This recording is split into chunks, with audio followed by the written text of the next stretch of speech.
Bienvenidos a un nuevo vídeo de Canalateca. Hace ya más de 6 meses que no hago ningún vídeo analizando un iVoox, pero eso se acaba con el vídeo de hoy. Lo he repetido en múltiples ocasiones. Los iVooxes, en mi opinión, son un dispositivo indispensable, ya que al poder descargar cualquier aplicación disponible en Google Play, eliminamos las restricciones que tienen tanto CarPlay como Android Auto. Hoy vamos a ver el Pearbox, un iVoox que no es que se pueda considerar como low cost, pero que es sensiblemente más barato que la mayoría de los iVooxes que han pasado por este canal. Quédate porque vamos a ver si vale la pena.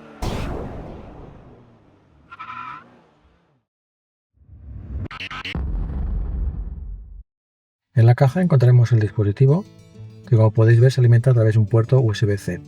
También incorpora dos ranuras, una para una tarjeta de memoria y una súper recomendable para una nano SIM, con la que no tendremos que preocuparnos de configurar la Wi-Fi para poder acceder a Internet. Una guía rápida de conexión y un manual de instrucciones que solamente viene en inglés, pero es bastante completo.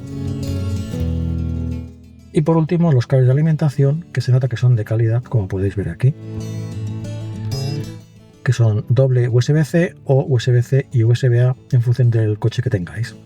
Yo lo primero que voy a hacer va a ser ponerle una tarjeta nano SIM, por la cual estoy pagando aproximadamente 5 euros al mes, pero que si usáis el iVoox de manera habitual es algo que recomiendo mucho. De todas maneras, si preferís usar vuestro teléfono móvil como punto de acceso, lo podéis hacer sin problemas, ya que al tener Wi-Fi de doble banda de 2,4 y 5 GHz nos garantiza una conexión estable. Vamos a conectarlo. Recordad que este tipo de dispositivos, para que funcionen, necesita que el coche tenga de serie CarPlay por cable. Aunque las instrucciones no lo dicen, también se puede hacer simplemente con Android Auto por cable. Os dejo un enlace en la descripción de cómo hacerlo.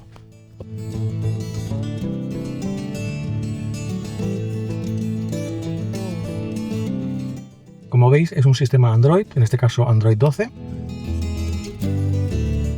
Esto es la primera vez que me lo encuentro, que me pide el idioma al entrar la primera vez. Español,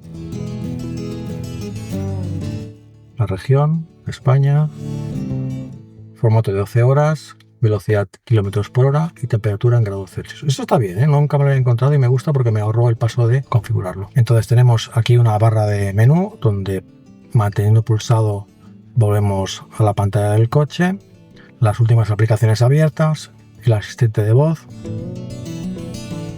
¿Qué tiempo hace? Ahora mismo hace 24 grados con cielos parcialmente nubosos en l'Hospitalet de Llobregat.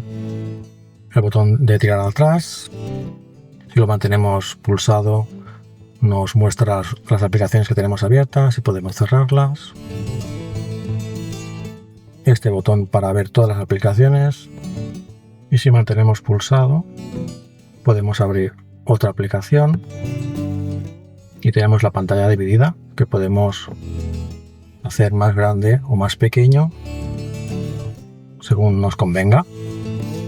Bien, en la pantalla principal también tenemos un widget para la reproducción de música que nos indica la canción y el cantante que está sonando en esos momentos, y luego otro widget para las aplicaciones más habituales. Por defecto ahora mismo vienen la de los ajustes, la de YouTube, la de Multiplay, que es para conectar de manera inalámbrica tanto CarPlay como Android Auto, y pulsando ya sea en este botón de aquí o manteniendo pulsado cualquiera de aquí, podemos borrar y añadir cualquier otra aplicación. Vamos a ver las aplicaciones que vienen por defecto. Tenemos Chrome como navegador, la galería de fotos, los ajustes, la Play Store para descargar la aplicación que más nos guste. Importante, actualización del sistema online. Eso va muy bien porque a veces hay algún fallo, alguna mejora, y es muy fácil descargarlo de manera directamente desde el dispositivo y no tener que descargarlo a través de la página web del fabricante, instalar una tarjeta de memoria y volverlo a poner aquí. Google Maps, teléfono Bluetooth, instalación de APKs, YouTube Music, YouTube.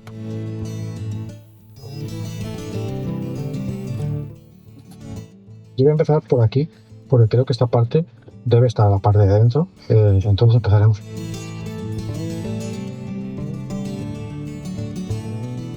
También tenemos Spotify. Disculpad este corte, pero es que estaba a punto de publicar el vídeo cuando he descubierto una cosa muy importante sobre este iVoox, y creo que es importante que lo sepáis.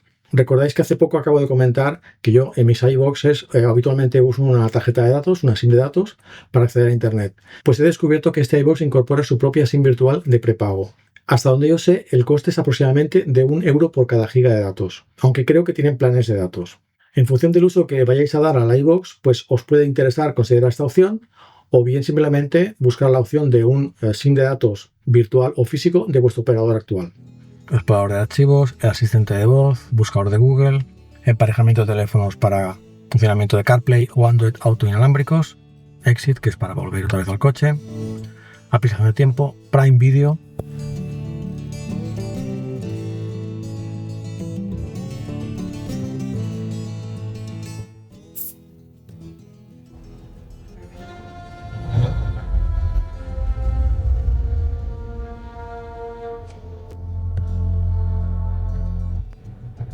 A ver, una pregunta.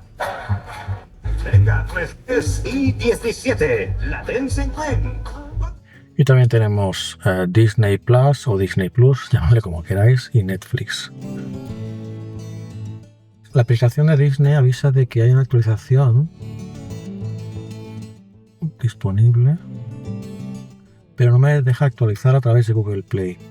Supongo que tendrá que actualizarse a través del propio sistema del iVoox. Hay aplicaciones que vienen preinstaladas y en algunos casos no deja actualizarlas a través de Google Play. Hay que actualizar el firmware del dispositivo. Vamos a ver si podemos con Netflix.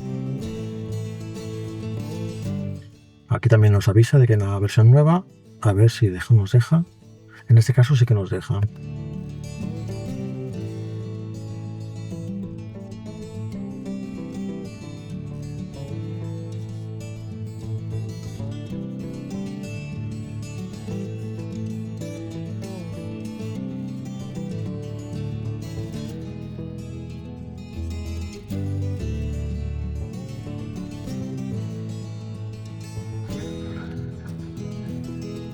Como he comentado antes, podemos instalarnos prácticamente cualquier aplicación. Yo uso bastante esta de aquí, la de OBD11, sobre todo si eres usuario de un vehículo de grupo Volkswagen, con la cual vas a poder habilitar funciones ocultas, para lo cual necesitas, lógicamente, el dispositivo de OBD11. También recomiendo la de Car Launcher, con la cual vamos a poder personalizar la vista principal de la pantalla a nuestra conveniencia. Y luego ahora también he instalado esta de aquí, la de Geekbench, un poco para ver el rendimiento, las características del dispositivo. Como podemos ver aquí, se trata de dispositivo con Android 12 y con 4 núcleos de 1.8 y 4 núcleos de 2,2 GHz, lo cual está bastante bien. Vamos a ejecutar la prueba. Bueno, como era de esperar, pues la puntuación es más baja de lo habitual, pero bueno, está en relación al precio, es decir, tenemos el rendimiento que pagamos. De todas maneras, este rendimiento, esta puntuación es suficiente para la mayoría de aplicaciones que vamos a usar cada día. Pues el precio de este iVoox es aproximadamente unos 80 euros, lo cual es un precio bastante razonable, es decir, la relación calidad-precio yo creo que es bastante buena. Si te interesa, como siempre, dejo el enlace en la descripción y nos vemos en el próximo vídeo. Adiós.